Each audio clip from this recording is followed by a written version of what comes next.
24 ગુરુની કથા કહી. પૃથ્વીને ગુરુ માને દત્તાત્રેય ભગવાને 24 ગુરુ કર્યા. એટલે જ્યાં ગુણ દેખાયા એને ગુરુ રૂપે સ્વીકારે. ગુણ ગુરુ છે. આપણને એમ થાય કે ગુરુમાં આવા લક્ષણ આવા લક્ષણ આવા લક્ષણ આવા લક્ષણ હોય એ ગુરુ કહેવાય, એ સારો વ્યક્તિ, એ સજ્જન, એનો સંગ કરવાનો. જો હું તો કહું, જેના સંગથી આ બધા ગુણો તમારી અંદર પ્રગટવા લાગે ને તો એ પણ સંત છે. કદાચ એની અંદર ન હોય પણ એના સંગથી તમારી ભીતર. અને એક જ ડાળમાં કેળું, પપૈયું, સફરજન, ચીકુ આ ક્યારે મળે? એક ડાળમાં ઉગી શકે? એક ડાળમાં ઉગી ન શકે પણ એક થેલીમાં ભેગા કરી શકાય. તો એમ બધા સદગુણ એક ડાળમાં દેખાય એ કદાચ સંભવ ન હોય, પણ જ્યાં જ્યાંથી ગુણ મળે તમારા હૃદયને એવી થેલી બનાવો કે ગુણોને ભેગા કરતા જવાય. પણ સર્વ ગુણ સંપન્નને ગોતવા જશો ને તો મિત્ર વગરના રહી જશો, ગુરુ વગરના રહી જશો, સંગ વગરના રહી જશો. સંગ કરવો એટલે એની જોડે જે ગુણ હોય એનો સંગ કરી લેવો. કોઈ વ્યક્તિ કીર્તન બહુ સારા ગાતો હોય પણ સ્વભાવનો બહુ ક્રોધી હોય, તમને આ તો ક્રોધી છે, આનો સંગ નથી કરવો. પણ એવું નહીં કરવું. એ જ્યારે મળે ત્યારે કીર્તનની જ વાત કરવી, બીજી જ્યારે વાત કરે ત્યારે જય શ્રી કૃષ્ણ કરી નીકળી જવું. આ સત્સંગ થઈ ગયો. મૂળ વાત સત્સંગ કરવાની વૃત્તિ આપણી અંદર હોવી જોઈએ. આપણે વ્યક્તિઓને ગોતીએ છીએ, વૃત્તિ બદલતા નથી, વ્યક્તિઓ શોધીએ છીએ. કોઈને સામગ્રી સારી બનાવતા આવડતી હોય પણ બહુ ઈર્ષાળુ હોય યા પ્રપંચી હોય, એ જ્યારે મળે ત્યારે સામગ્રીની જ વાત કરો, જ્યાં બીજી વાત કરે જય શ્રી કૃષ્ણ કરી નીકળી જાઓ. સત્સંગ મેળવવાની વૃત્તિ કેળવો, વ્યક્તિઓને ન ગોતો. આપણે બધા વ્યક્તિઓ ગોતીએ કે ના આ બધું એક જગ્યાએ મળે તો તમે કંઈ જ નહીં કરી શકો. ઉત્તમતા, કારણ કે આપણે ઉત્તમ નથી તો ઉત્તમતા ગોતવા નીકળીશું ક્યાં? તકલીફ જ એ છે, બધા એમ કે મારો મોટો ભાઈ રામ બને તો હમણાં હું લક્ષ્મણ બની જાઉં. પણ એના કરતા તું લક્ષ્મણ બન તો મોટા ભાઈમાં રામ આપમેળે દેખાશે. આપણે બધા બીજાને બદલવાની રાહ બેઠા છે, પોતાને બદલો તો આપમેળે સામે દેખાય. તો પૃથ્વીને ગુરુ બનાવે. પહેલો ગુરુ પૃથ્વી કર્યા. સહનશીલતા શીખ્યા, ધૈર્ય શીખ્યા. વૈષ્ણવની અંદર સહનશીલતા હોવી જોઈએ. દરેક વાતની તુરંત રિએક્ટ કરવું એ જરૂરી નથી. થોડું ધૈર્ય હોવું જોઈએ. સમય આવે ત્યારે વાત કરો. સમયે કરેલી સારી વાત પણ નકામી જતી હોય છે. સહનશીલ બનો, ધૈર્ય બનો, ધૈર્યવાન બનો. બીજા ગુરુ વાયુને કર્યા, નિસંગતા શીખ્યા. ત્રીજા ગુરુ આકાશને વ્યાપકતા શીખ્યા. વ્યાપકતા. તમારામાંથી કેટલા લોકો રોજ આકાશ સામે જોતા હશે? 5 મિનિટ પણ માંડ 1-2 જણા. કોઈને ટાઈમ જ નથી હોતો. આકાશ સામે જોવું, વ્યાપકતા આવશે. વિશાળ છે, સર્વને ઢાંકીને રાખે. એમ બધાના છત્ર બનવું. ઢાંકવાની વૃત્તિ કરવી, ઉઘાડવાની વૃત્તિ જીવનમાં નહીં લાવી. કોઈના દોષો, કોઈની વૃત્તિ, કોઈની પરિસ્થિતિ જ્યારે ઉગાડીને તમે બતાવો છો એમાં તમે જ નાના દેખાવ છો. ઢાંકો. તમારા આસપાસના લોકોને ઢાંકીને સાચવો, સંભાળો. આકાશ વ્યાપક છે, હૃદય વિશાળ બનવું જોઈએ. જલ પાસેથી શીખ્યા, વહેતા રહે છે. જે માણસ વહેતો રહે, સ્વચ્છ રહે, પવિત્ર રહે, જે બંધાઈ જાય એનો આ દુર્ગંધ આવવા લાગે. અગ્નિ પાસેથી તેજસ્વીતા, ઉર્ધ્વગમનતા શીખ્યા. લાકડીમાં અગ્નિ પ્રગટાવો ને પછી એને ઊંધી પણ કરો ને લાકડીને તો અગ્નિ તો ઉપર તરફ જ જાય. એમ પરિસ્થિતિ ભલે ઊંધી થાય પણ વૃત્તિ નીચી નહીં જવા દેવી. એ તો વિચારો, વૃત્તિઓ તો હંમેશા ઊંચી રાખવી. નિશાન ચૂકમાં નતાક નીચું નિશાન. નિશાન ન લાગે તો વાંધો નહીં, પણ જીવનમાં નીચા નિશાનો નહીં રાખવા. ચંદ્ર પાસેથી શીખ્યા. ચંદ્રની કળા વધે ઘટે પણ ચંદ્ર તો પૂર્ણ જ રહે છે. એમ આત્મા તો પૂર્ણ રૂપ છે, મનની વૃત્તિઓ ઘટે વધે છે. કરોડિયા. સૂર્ય પાસેથી શીખ્યા. દરિયામાંથી પાણી લે, પોતે નથી રાખતું સૂર્ય, વાદળ બનાવીને પાછું આપી દે છે. એમ સમાજમાંથી કમાઓ એની ના નથી, પણ પાછું સમાજના ઉદ્ધાર માટે, કલ્યાણ માટે વાપરો. કબૂતર પાસેથી શીખ્યા. કબૂતર બચ્ચાના મોહને કારણે જાળમાં ફસાયા. આ સંસારનો મોહ માણસને ફસાવે છે. અજગર પાસેથી શીખ્યા. કંઈ જ કરતો નથી છતાંય ભગવાન એને ભોજન આપી દે છે, એનું જીવન ચલાવે છે. તો માણસે ભરોસો રાખો, તમારા કર્મો ક્યારેક સફળ થશે. આપનારો ભગવાન છે. પહેલા જ કહ્યું, તમે કોઈની મદદ કરી શકો છો, કોઈને સુખી નથી કરી શકતા. અજગર કરે ન ચાકરી, પંછી કરે ન કામ, દાસ મલુકા કહે ગયે સબકે દાતારામ. બધાને ખવડાવનારો, બધાને જીવડાવનારો એ પરમાત્મા છે. સમુદ્ર પાસેથી ઊંડાણ મર્યાદા શીખ્યા, પતંગિયા પાસેથી જેમ દીવા ઉપર સળગે છે શીખ્યા. ભ્રમર બધું ભેગું કરે પણ બીજો હાથી લઈ જાય છે, ફસાઈ જાય છે કમળમાં મોહને કારણે. હાથી સ્પર્શ સુખને કારણે મરે છે. બધું ભેગું કરનારો પારધી બધું ભેગું કરે લઈ જાય બીજું કોઈ. હરણ શ્રવણ સુખને કારણે મરે છે. મત્સ્ય માછલી સ્વાદ જીભના સ્વાદને કારણે મરે છે. પિંગલા વારાંગના આખી રાત કોઈની પ્રતીક્ષા કરતી રહી, કોઈ ના આવ્યું. થયું કે આટલી રાહ જો મેં ભગવાનની જોઈ હોત તો ભગવાન મળી જાય. જીવવું હોય તો લૌકિક લોકોના ભરોસે ન જીવતા, ભગવાનના ભરોસે જીવજો. આપણે લાગે દીકરો સાચવશે, ભાઈ સાચવશે, પિતા સાચવશે, લૌકિક લોકોનો ભરોસો નહીં, ભરોસો ઠાકોરજીનો કરનારા પ્રભુ જ છે. આ બધાને પ્રેરનારા પ્રભુ છે. એટલે પ્રભુ પર ભરોસો રાખો. ટીટોડી પાસેથી શીખ્યા, મોઢામાં માંસનો ટુકડો લઈને ઉડતી હતી પક્ષી ટીટોડી, તો પાછળ પાછળ બધા આવતા હતા. જ્યાં ટુકડો પડી ગયો તો કોઈ પાછળ નથી આવતું. બેંકમાં બેલેન્સ છે તો બધા આગળ પાછળ ફરે, જ્યારે નહીં રહે તો કોઈ આજુબાજુ નહીં દેખાય. તમારી જોડે સંબંધ રાખનારો વ્યક્તિ વિચારવું કે આ સંબંધ મારી જોડે શેના માટે રાખે?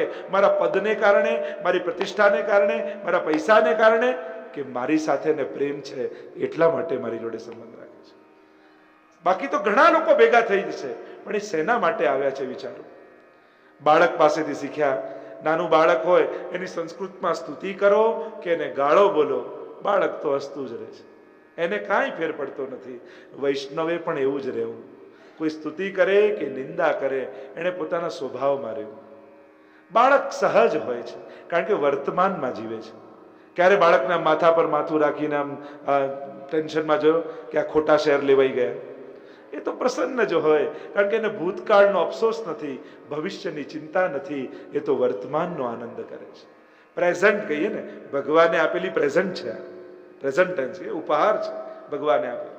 વર્તમાનમાં જીવો. કુમારિકા પાસેથી શીખ્યા, એને જોવા છોકરાઓ આવેલા, કોઈ છોકરો આવેલો જોવા, અને એના માટે ભોજન સિદ્ધ કરવા માટે અનાજ ખાંડતી હતી. ખાંડતી હતી તો હાથમાં બંગડીઓ પહેરેલી, અવાજ આવે અને એને થયું કે અવાજ બહાર જાય તો આ છોકરાવાળાને એમ થશે કે આના ઘરમાં અનાજ નથી.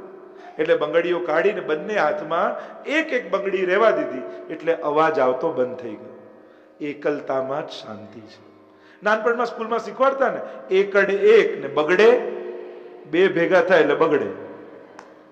બે થતા પછી આને બતાવી દઉં, આને શીખવાડી દઉં, આને સમજાવી દઉં, આને પ્રભાવિત કરી દઉં.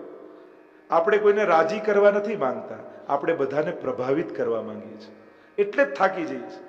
ચાય પીવડાવીએ જો કેવા ઇમ્પ્રેસ થઈને ગયા, કોફી પીવડાવીએ જો કેવી ઇમ્પ્રેસ થઈને ગયા. તો લોકોને રાજી કરવા નથી માંગતા, પ્રભાવિત કરવા માંગીએ છીએ. અને એટલા માટે થાકી, કારણ કે તકલીફ શું છે, બધા એકબીજાને ઓળખે છે પાછા. તમે કોઈને છેતરી શકતા નથી, તમે તમારા બાજુવાળાને જાણો જ છો સારી રીતે, ઓળખો જ. આ તો કહેતા નથી, એ જુદી વાત છે. બાકી બધા એકબીજાને ઓળખે છે. મને એ જ જોઈને હસવું હજારો વાર આવે છે, ભગવાન તારા બનાવેલા આજ તને બનાવે છે. આપણે ભગવાનને છેતરવા જઈએ છીએ ઘણી વાર. સર્પ પાસેથી શીખ્યા નિસંગતા. એકલો વિચરણ કરતો હોય, અને સાપનું ધ્યાનથી જોજો, સર્પ બહાર ચાલતો હોય ને તો વાંકો ચૂકો આમ જાય, પણ એના દરમાં જતો હોય ને ત્યારે સીધો થઈને જાય. સમજ્યા? બહાર ગમે તેટલા વાંકા ચૂકાવો તો વાંધો નહીં, ઘરે જાઓ ત્યારે સીધા થઈને જજો. બહાર ગમે તેટલું કરો, પણ જ્યારે ઘરે જાઓ ત્યારે હું આટલો મોટો માણસ ને આમ ને આવો બોસ ને આવો પદવાળો ને આમ ને આમ, એ બધું ઘરની બહાર મૂકી એક પતિ, એક પિતા, એક ભાઈ, એક દીકરો બનીને ઘરમાં જજો, તો ઘરમાં આનંદ થશે. નહીં તો ઘરમાં જઈને બહાર રહેશે. ઘરે જાઓ ત્યારે સીધા થઈને જાઓ, પછી આ બધું આંખો ચૂકો નહીં આવવું જોઈએ. કરોડિયા પાસેથી શીખ્યા કે ઝાડને ફેલાવે, કામ થઈ જાય, પાછું ઝાડ સમેટી પણ લે. આપણી તકલીફ એ છે કે ઝાડ ફેલાવતા આપણને સારું આવડે છે, સમેટતા નથી આવડે. ખૂબ વધારીએ, વિસ્તાર, નાનપણથી મોટો મોટો માણસ થતો જાય એમ વિસ્તારતો જાય પોતાની જાતને. પણ સમય આવે ત્યારે સમેટતા પણ આવડવું જોઈએ કે હવે સમય થયો, બીજાને મોકો આપતા, બીજાને આગળ કરતા. અને એ આગળ કરતા એક બહુ સારો કલાકાર હતો નાટકનો, અને એને પૂછ્યું કે તમે આટલા વર્ષોથી નાટકમાં ભાગ લો છો, શું શીખ્યા? એને એટલું જ કહ્યું કે મારો રોલ પૂરો થાય એટલે હું સ્ટેજમાંથી નીચે ઉતરી જાઉં છું. બસ જીવનમાં એ જ શીખવાનું છે, આપણો રોલ પૂરો થાય એટલે ખુરશીમાંથી આગળ જતા રહેવાનું, એ સ્થાનમાંથી આગળ જતા રહેવાનું, એ કામમાંથી આગળ જતા બીજાને અવસર આપી દેવાનો. તો આ સમજવાનું, ભાર નહીં રાખવો કોઈ વસ્તુમાં. કરોળીઓ સમેટતા પણ આવે. કીટક ભ્રમર એને ડંખ મારે અને કીટક ભ્રમરનું ચિંતન કરતા કરતા ભ્રમર બની જાય. એમ તમે જેનું ચિંતન કરો છો એવા ગુણો તમારી અંદર આવી જાય છે. આગળ ભગવાન અને ઉદ્ધવજીના સંવાદની કથા આવી, ભાગવત ધર્મનું નિરૂપણ કર્યું. ઉદ્ધવજીને બદ્રિકાશ્રમ મોકલ્યા છે. યદુકુલનો સંહાર થયો. જરા નામના પારધી ભગવાન બાલકા તીર્થમાં ચરણ ઊંચા કરીને બિરાજેલા, અને એને પારધીને એમ થયું કે હરણ છે, તીર છોડ્યું, ચરણમાં તીર વાગ્યું અને પ્રભુ પણ સ્વધામ પધારી ગયા. બોલ દ્વારિકાધીશ કી જય. 11મા સ્કંદને આપણે વિરામ આપીએ. 12મો સ્કંદ આશ્રય લીલા. શ્રીનાથજી બાવાનો ઊંચો ઉઠેલો હાથ, 5 આંગળીઓ છે એટલે 5 પ્રકારના આશ્રય જીવે કરવાના: કૃષ્ણાશ્રય, નામાશ્રય, ભાગવત આશ્રય, ગુરુ આશ્રય અને ભક્ત આશ્રય. કલયુગના રાજવંશોનું વર્ણન આવ્યું, કલયુગ ધર્મની વર્ણન કર્યું છે. ભયંકર કલયુગ આવશે, કેટલા લક્ષણો બતાવ્યા કલયુગના. સંકીર્તન જ એકમાત્ર ઉપાય છે. 4 પ્રકારના પ્રલયની વાત કરી. 7 દિવસ પૂરા થયા.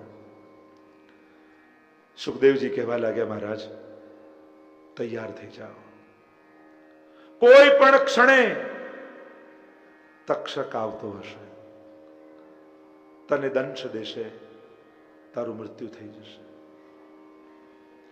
તારે બીજું કઈ સાંભળવું છે? પૂછી લે, અવસર છે, મોકો છે. જીવનની છેલ્લી ઘડીએ ભગવત ચર્ચા ચાલી રહી છે. કંઈક જાણવા માંગતો હોય તો પ્રણામ કર્યા, સાષ્ટાંગ દંડવત કર્યા. સુખદેવજી કહેવા લાગ્યા કે મારા જવાનો સમય થયો. હવે જ્યાં સુધી હું અહીંયા છું ત્યાં સુધી તક્ષકની તાકાત નથી કે અહીંયા આવી શકે. મૃત્યુની તાકાત નથી કે મારી સામે તને લઈ જઈ શકે. પણ મૃત્યુને મારી ન શકાય, સુધારી શકાય. બતાવ શું જાણવું છે? પરીક્ષિત મહારાજ ગદગદિત થઈ ગયા. કથા શ્રવણ કરતા કરતા રોમ રોમમાં કૃષ્ણ નાચી રહ્યા છે, ભગવદમય બની ગયા. વંદન કરતા બોલ્યા, સિદ્ધોસ્મિ અનુગ્રહિતોસ્મિ. ગુરુદેવ, આપની કૃપાથી સિદ્ધ થયો છે, અનુગ્રહિત થયો છે. પ્રભુની ક્ષણે ક્ષણ થતી કૃપાનો અનુભવ કરી રહ્યો છું. મારા રોમ રોમમાં ભગવાન સ્પર્શ કરી રહ્યા હોય એવો આનંદ, એવો રોમાંચ અનુભવાઈ રહ્યો છે. આ બધું ગુરુદેવ આપની કૃપાથી થયું છે. હું તો શ્રાપિત હતો, આપે કથા સંભળાવી સમર્પિત કરી દીધું. વંદન કર્યા. સુખદેવજી ઉભા થયા અને બીજા કોઈ ઓર પરીક્ષિતની શોધમાં આગળ વધી ગયા. પરીક્ષિત મહારાજ સુખાસનમાં બિરાજી ગયા. દૂર પ્રભુ વેણુનો નાદ કરતા દેખાયા. ઊંચો હાથ કરી શ્રીનાથજી બાબા જાણે પરીક્ષિતને બોલાવી રહ્યા છે, આવ મારી નિકટ આવ. અનંત જન્મોથી તું વિખૂટો પડ્યો છો, આજે ઘડી આવી છે, અવસર આવ્યો છે. આવ બેટા, દોડ તો આવી મારી ગોદમાં ચડી જાય. હું પણ તને છાતીએ લગાડી મારી ભગવત્તાનો આનંદ લેવા માંગુ છું. આવ આવ. પરીક્ષિત મહારાજ અને દેહ પણ બંધન લાગવા માંડ્યો.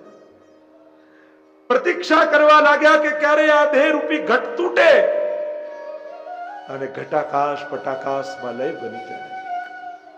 રોમ રોમમાં રોમાંચ અને ભગવત્તાનો આનંદ થઈ રહ્યો છે.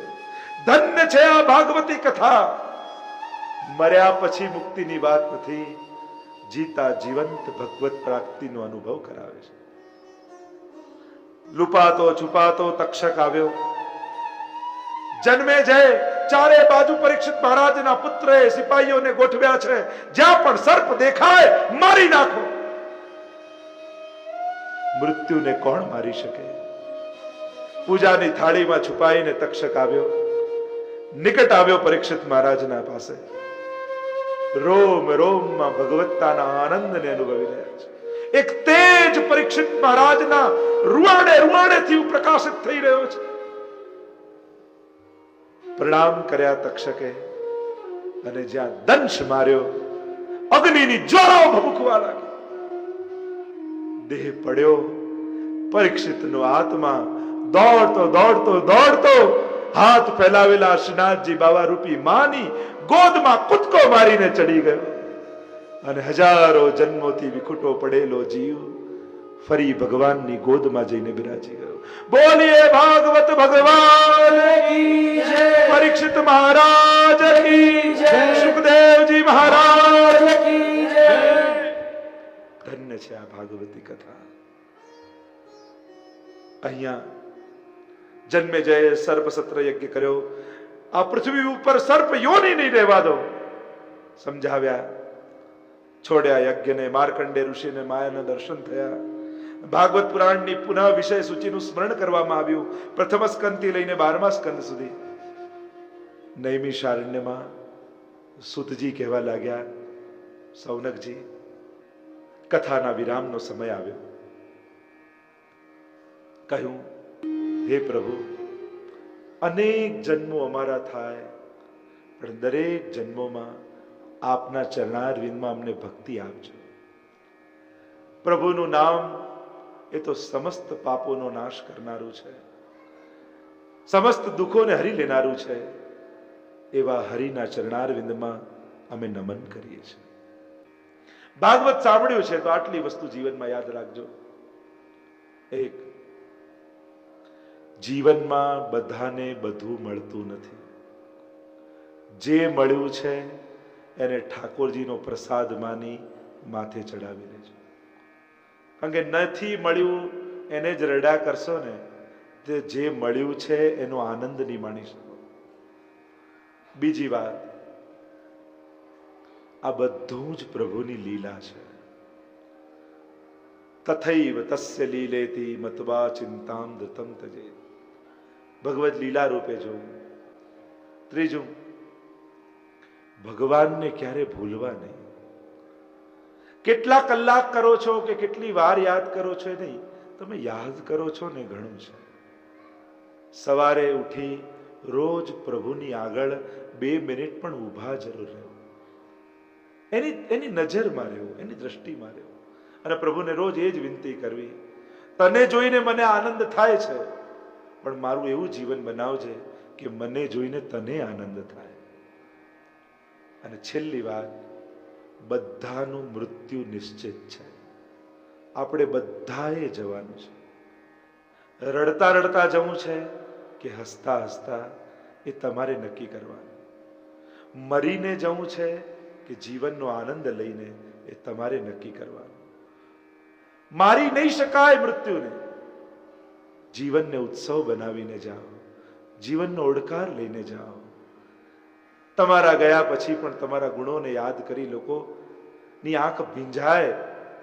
તમારા ઘરમાં જ્યારે પુરુષાર્થની, સંઘર્ષની, આદર્શતાની, નીતિની વાતો નીકળે ત્યારે ઘરમાં લોકો તમને યાદ કરે. એવું જીવન જીવીને જઈએ.